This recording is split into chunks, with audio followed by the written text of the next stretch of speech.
Speakerphone mo.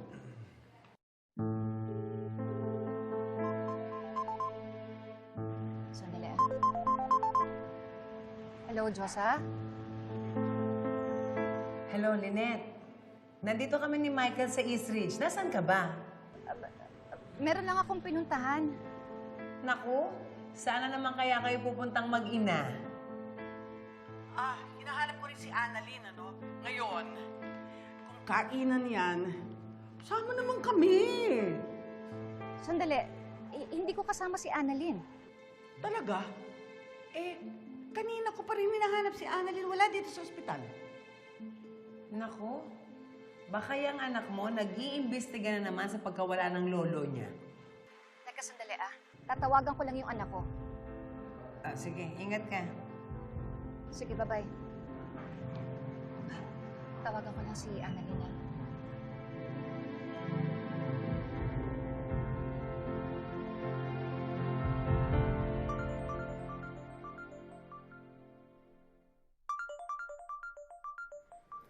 Wait lang Hello, Nay? Hello, Annalyn? Anak, wala ka daw sa East Ridge. Nasaan ka ba? Nay, nasa Apex po ako. Sandali, di ba nanggaling ka na dyan kagabi? Huwag mong sabihin na naghahanap ka pa ng ebidensya labang kay Zoe. Alam mo, anak, dapat kagabi pa lang pinagsabihan na kita eh. Anak, tigilan mo na yan kasi baka mamaya mapahamak ka pa. Nakikidid na po kasi si Lolo. Ano? Nakidnap si Sir Pepe? Ang totoo po niyan, sinundan ko po kasi si tatay nung magbabayad po siya sa mga kidnappers. Diyos ko. Pero hindi pa rin po nababawi si Lolo eh. Hindi pa rin po nila binibigay sa amin si Lolo. Tapos po si Tita Giselle kanina, nahimatay po siya kaya po dinala po siya dito sa Apex. Nay, sorry, hindi po ako nagsabi kasi alam ko po hindi ka papayag eh. Anak, napahama ka ba? Hindi po, Nay, okay lang po ako. Yun lang naman ang importante sa akin. Anak, hindi ako papayag na merong mangyaring masama sa'yo. Anak, pupuntahan kita dyan. Antayin mo ako, ha? Sige po, Nay. Sige, anak. Bye-bye. Kitty, sandali lang, ha? Kailangan ko lang makausap si Carlos. Sige, ako na magsabi kila Chang Susan na sa Apex na tayo magkita-kita. Sige, salamat, ha?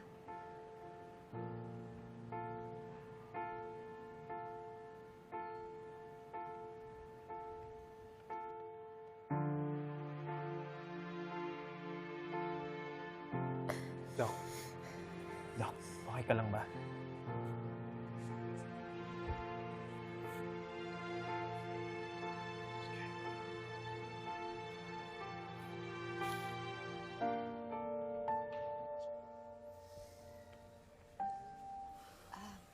Carlos, pasensya na kung naistorbo ko kayo. Kailangan ko pumunta sa Apex. Pupuntahan ko si Annalyn. Lynette, ano naman ginagawa ni Annalyn sa Apex? Hindi mo pwedeng magpahinga muna tayo? Ikaw, tingnan mo yung tsura mo. Carlos, kailangan ko makasigurado na okay si Annalyn. Please. Pero Lynette, Dad, sasamahan ko na lang si Tita Lynette. Carlos, please. sige. Samahan ko na rin kayo. After nung nangyari kanina, gusto ko makasigurado na safe ka. Halika na. Tara.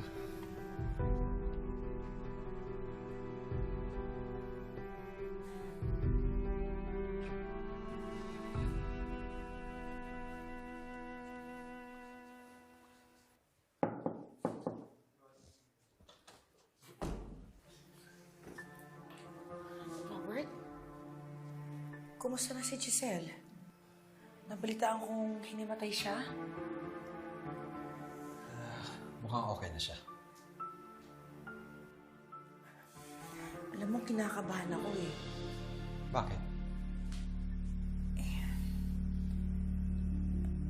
Nakausap ko na yung mga pulis at sabi nila na baka malabo nang ma-retrieve natin si Papa. Kasi sabi nila most cases, hindi na daw sinosoli yung hostages. lalo na sa kaso natin, nabigay na yung pera, mas madadalian yung mga hostage takers kung papatayin nila si Papa. Sa tingin ko, dapat ihanda na natin sarili natin. Bakit dapat nating ihanda ang sarili natin? Giselle, I'm so glad you're okay. Moira, ano yung sinasabi mo na kailangan nating ihanda ang sarili natin? Well, we have to prepare ourselves just in case. Just in case what? Just in case mamatay ang papa? Moira. Moira, wag mo sasabihin yan! Ate, please. Huwag na kayong mag-away. Concerned lang naman ako, Robert. Ang sabihin mo, gusto mo talagang mamatay ang papa! Giselle, hindi totoo yan. Gabi-gabi ko siyang pinagdadasal na maligtas siya. Tama na! Huwag na kayong mag-away. Ang dami-dami na nangyari today. Dinadagdagan niyo pa yung problema natin. Hindi pa ba kayo napagod sa lahat ng nangyari? So please, tama na.